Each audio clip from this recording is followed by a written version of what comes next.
Dacia a donné le signal de départ pour le Bigster, le nouveau modèle C-SUV, qui sera positionné une classe au-dessus du populaire Duster.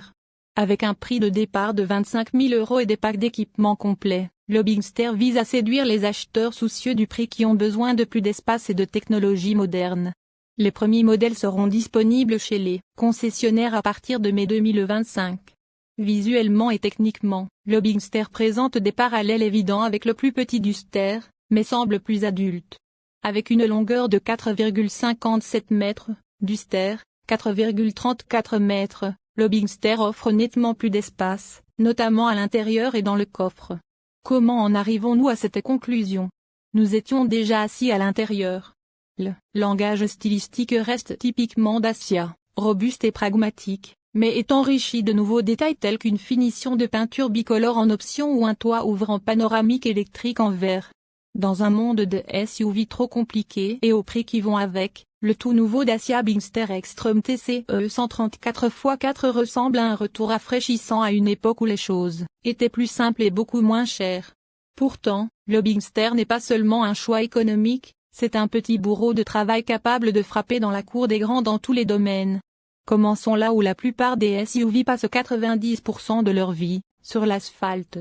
Le moteur essence TCE 130 du Bigster, qui produit 130 chevaux, ne va pas établir de record autour du Nürburgring, mais il offre plus que suffisamment de puissance pour la conduite quotidienne. Associé à une boîte manuelle à 6 vitesses, la puissance délivrée est douce et prévisible. Sur les routes nationales et les autoroutes, il se débrouille confortablement, roulant à 112 km/h sans problème. J'ai trouvé le moteur essence 1,2 litres un peu remuant, mais sur la route, c'est bien, et combiné à son système 4x4 signifie que vous pouvez vous amuser un peu sur les routes de campagne. La qualité de conduite est là où le Bigster impressionne pour son prix. La suspension absorbe les nids de poules et les surfaces irrégulières sans le retour d'information qui fait trembler les hausses auxquelles on pourrait s'attendre dans un 4x4 moins cher. La direction est légère, ce qui rend la conduite en ville un jeu d'enfant, même si elle peut sembler un peu vague lorsqu'on s'attaque aux routes de campagne sinueuses. Ce n'est pas une BMW X1, mais là encore, elle ne fait pas semblant. L'isolation phonique a également été améliorée dans cette finition extrême, le bruit de la route est atténué à grande vitesse, bien que le bruit du vent autour des rétroviseurs soit perceptible, en particulier à grande vitesse sur autoroute. Dans l'ensemble, ce n'est pas un véhicule luxueux, mais c'est certainement moins une voiture économique qu'on ne le pense. Dacia a toujours présenté le Bigster comme un véhicule tout-terrain pragmatique, et cette variante 4x4 ne déçoit pas, à ce point-là. La finition extrême ajoute un peu de style robuste, mais ce sont les mécanismes qui comptent.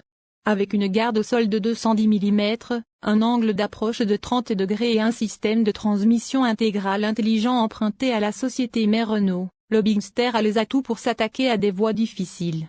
Et avec de nombreux modes 4x4 avec lesquels jouer, le Bigster grimpe sur des ornières boueuses et des pentes raides avec une relative facilité. Cependant, comme il n'a pas de gamme basse, le puissant Bigster a eu du mal à remonter une voie jonchée de rochers et de trous opposés.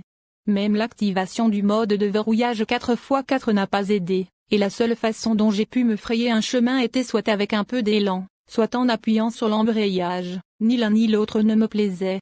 Je ne pouvais tout simplement pas conduire assez lentement. L'anti-calage a fait un travail décent, mais j'ai quand même réussi à caler la voiture plusieurs fois. Je pense que c'était parce que j'avais toujours le pied sur l'embrayage. Mais on m'a informé que Dacia n'en propose plus au Royaume-Uni, ce qui est dommage. J'ai trouvé que le moteur essence 1,2 litres n'avait tout simplement pas assez de puissance à bas régime pour gérer une montée sûre et contrôlée. À l'intérieur, chaque modèle met les bouchées doubles pour séduire ses occupants. Le Bigster propose la simplicité propre à Dacia. Une philosophie qui séduit en termes d'ergonomie avec une instrumentation très lisible et des commandes physiques bien positionnées, que ce soit sur la console centrale ou le volant. Il reprend la planche de bord des nouveaux Duster et avec elle, c'est plastique dur, un cran en dessous des standards de la catégorie. Côté écran, le conducteur a droit à un combiné d'instrumentation de 7 pouces sur les 2 premiers degrés de finition et de 10 pouces en haut de gamme journée et extrême. Le tout est complété par un écran tactile central de 10,1 pouces et un système multimédia plutôt intuitif, incluant la navigation sur les deux exécutions hautes. Dérivé du TCE 130, le TCE 140 est composé d'un 3 cylindres 1,2 litres turbocompressé, associé à une boîte de vitesse manuelle à 6 rapports et un système d'hybridation légère 48 volts, batterie de 0,8 kWh, tout comme l'Eco G140. Ce dernier offre d'ailleurs plus de 1400 km d'autonomie grâce à ses deux réservoirs, 50 litres pour l'essence, 49 litres pour le GP et il. Vient ensuite l'hybride 155. Il associe un moteur 4 cylindres, deux moteurs électriques, moteur de 50 chevaux, démarreur barre/générateur haute tension, et une batterie de 1,4 kWh. Sa boîte de vitesse automatique comporte 6 rapports, 2 alloués à l'électrique, 4 au thermique.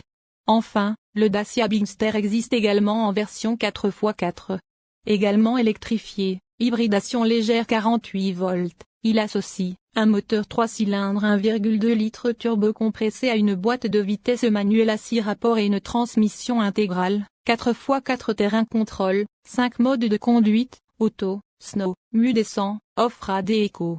À cela, vient s'ajouter de série sur le Dacia Bigster Extreme un système permettant de contrôler la vitesse de la voiture en descente, de 0 à 30 km/h.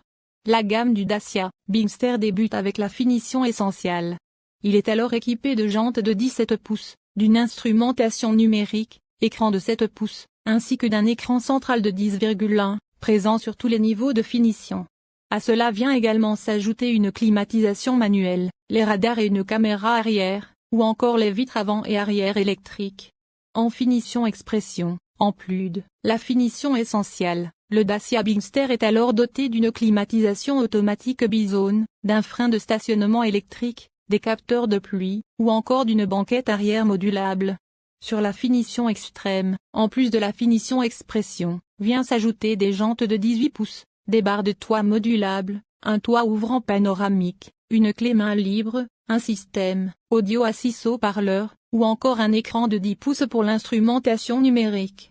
Enfin, concernant la finition journée, en plus de la finition expression, s'ajoutent des jantes de 18 pouces, 19 pouces en option, un ayon motorisé, une clé main libre, une console centrale haute, un siège conducteur avec réglage électrique, un système audio à 6 haut-parleurs, ou encore un écran de 10 pouces pour l'instrumentation numérique.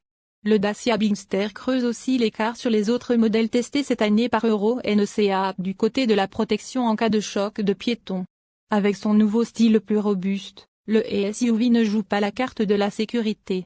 Il obtient un très faible score de 60%, là où tous les autres modèles testés sont au moins supérieurs à 76%. Sur ce point, en 2024, c'est le Toyota CHR qui obtient la meilleure note avec 80.